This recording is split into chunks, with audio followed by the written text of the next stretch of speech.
दोस्तों, जानिए इस कहानी में अमावस्या और पूर्णिमा का रहस्य। हिंदू धर्म में पूर्णिमा, अमावस्या और ग्रहण के रहस्य को उजागर किया गया है।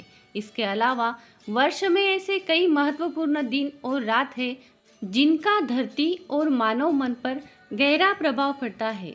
उनमें से ही माह में पड़ने वाले 2 दिन सबसे महत्वपूर्ण है, पूर्णिमा और अमावस्या। पूर्णिमा और अमावस्या के प्रति बहुत से लोगों में डर है, खासकर अमावस्या के प्रति ज़्यादा डर है। वर्ष में 12 पूर्णिमा और 12 अमावस्या होती है, सभी का अलग अलग महत्व है। हिंदू पंचांग के अनुसार माह के 30 दिन को चंद्रकला के आधार पर 15-15 दिन के 2 पक्षों में बांटा गया है, शुक्ल पक्ष और कृष्ण पक्ष। दिन को अमावस्या हिंदू पंचांग की अवधारणा यदि शुरुआत से गिने तो 30 तिथियों के नाम निम्न है: पूर्णिमा, प्रतिपदा, द्वितीया, तृतीया, चतुर्थी, पंचमी, षष्ठी, सप्तमी, अष्टमी, नवमी, दशमी, एकादशी, द्वादशी, त्रयोदशी और चतुर्दशी। अमावस्या पंचांग के अनुसार माह की 30वीं और कृष्ण पक्ष की अंतिम तिथि है, जिस दिन की चंद्रमा आकाश में दिखाई नहीं देता। हर माह की पूर्णिमा और अमावस्या को कोई ना कोई पर्व अवश्य मनाया जाता है, ताकि इन दिनों व्यक्ति का ध्यान धर्म की ओर लगा रहे। लेकिन इसके पीछे आखिर रहस्य क्या है? नकारात्मक और सकारात्मक शक्तियाँ। धरती के मान से 2 तरह की शक्तियाँ होती है, सकारात्मक और नकारात्मक, दिन और रात, अच्छा और बुरा आदि। हिंदू धर्म के अनुसार धरती पर उक्त दोनों तरह की शक्तियों का वर्चस्व सदा से रहता आया है। हालांकि कुछ मिश्रित शक्तियाँ भी होती है, जैसे संध्या होती है, तथा जो दिन और रात के बीच होती है, उसमें दिन के गुण भी होते हैं और रात के गुण भी।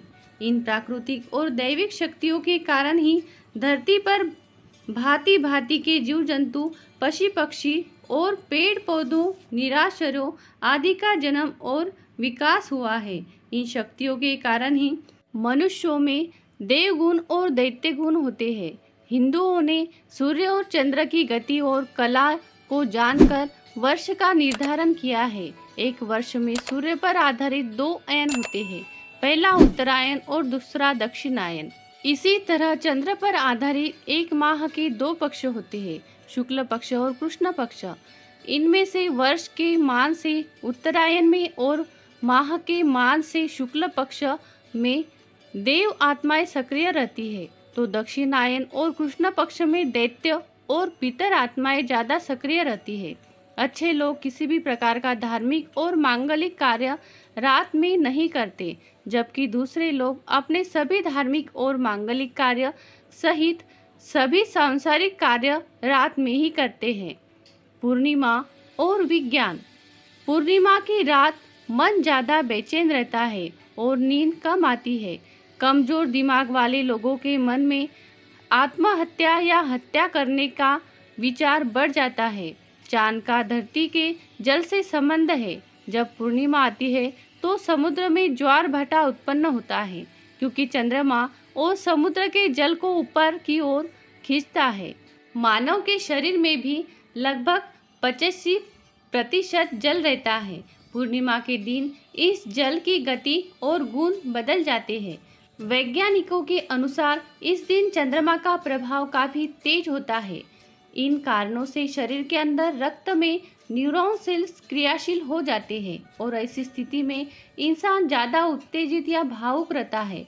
एक बार नहीं, प्रत्येक पूर्णिमा को ऐसा होता रहता है, तो व्यक्ति का भविष्य भी उसी अनुसार बनता और बिगड़ता रहता है। जिन्हें मंदाग्नि रोग होता है या जिनके पेट में चय उपचय की क्रिया शिथिल होती है, तब अक्सर सुनने में आता है कि ऐसे व्यक्ति भोजन करने के बाद नशा जैसा महसूस करते हैं और नशे में न्यूरॉन सेल्स शिथिल हो जाते हैं, जिससे दिमाग का नियंत्रण शरीर पर कम, भावनाओं पर ज़्यादा केंद्रित हो जाता है। ऐसे व्यक्तियों पर चंद्रमा का प्रभाव गलत दिशा लेने लगता है। इस कारण पूर्णिमा व्रत का पालन रखने की सलाह दी जाती है। अब कुछ मुख्य पूर्णिमा। कार्तिक पूर्णिमा, माघ पूर्णिमा, शरद पूर्णिमा, गुरु पूर्णिमा और बुद्ध पूर्णिमा आदि। दोस्तों, अब चेतावनी क्या है ये सुनो।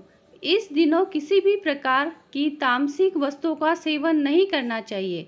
इस दिनों शराब आदि नशे से भी दूर रहना चाहिए। इसके शरीर पर भी नहीं, आपके भविष्य पर भी दुष्परिणाम हो सकते हैं। जानकार लोग तो यह कहते हैं कि चौदस, पूर्णिमा और प्रतिपदा उक्त 3 दिनों पवित्र बने रहने में ही भलाई है। अमावस्या वर्ष के मान से उत्तरायण में और माह के मान से शुक्ल पक्ष में देव आत्माएं सक्रिय रहती है, तो दक्षिणायन और कृष्ण पक्ष में दैत्य आत्माएं ज़्यादा सक्रिय रहती है। जब दानवी आत्माएं ज़्यादा सक्रिय रहती है तब मनुष्यों में भी दानवी प्रवृत्ति का असर बढ़ जाता है। इसलिए उक्त दिनों के महत्वपूर्ण दिन में व्यक्ति के मन मस्तिष्क को धर्म की ओर मोड़ दिया जाता है। अमावस्या के दिन भूत प्रेत, पितृ, पिशाच, निछावर, जीव जंतु और दैत्य ज़्यादा सक्रिय और उन्मुक्त रहते हैं। ऐसे दिन की प्रकृति को जानकर विशेष सावधानी रखनी चाहिए।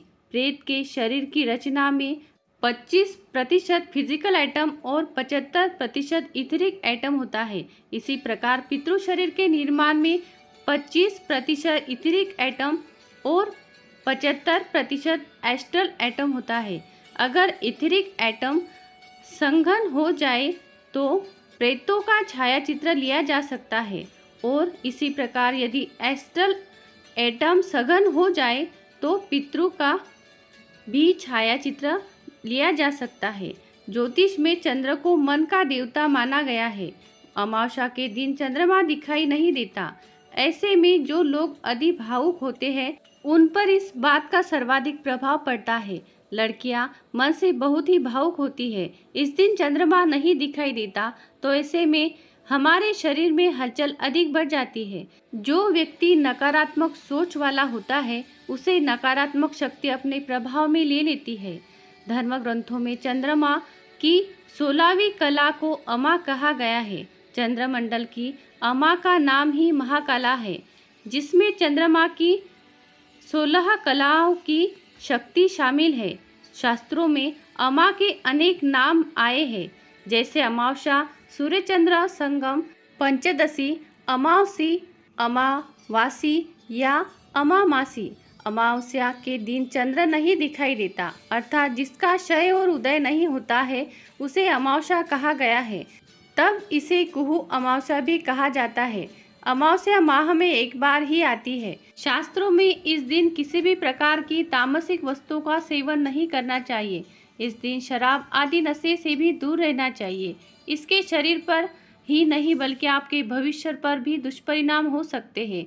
जानकार लोग तो कहते हैं कि यह 14 अमावस्या और प्रतिपदा उक्त 3 दिन पवित्र बने रहने में ही भलाई है। तो दोस्तों, यह कहानी आपको कैसे लगी कमेंट करके जरूर बताएं। चैनल को लाइक, सब्सक्राइब और शेयर जरूर करें। बेल आइकन वाला बटन भी दबाएं ताकि नई कहानियों की नोटिफिकेशन आपको मिलती रहे। कहानी अंत तक सुनने के लिए आपका बहुत बहुत धन्यवाद।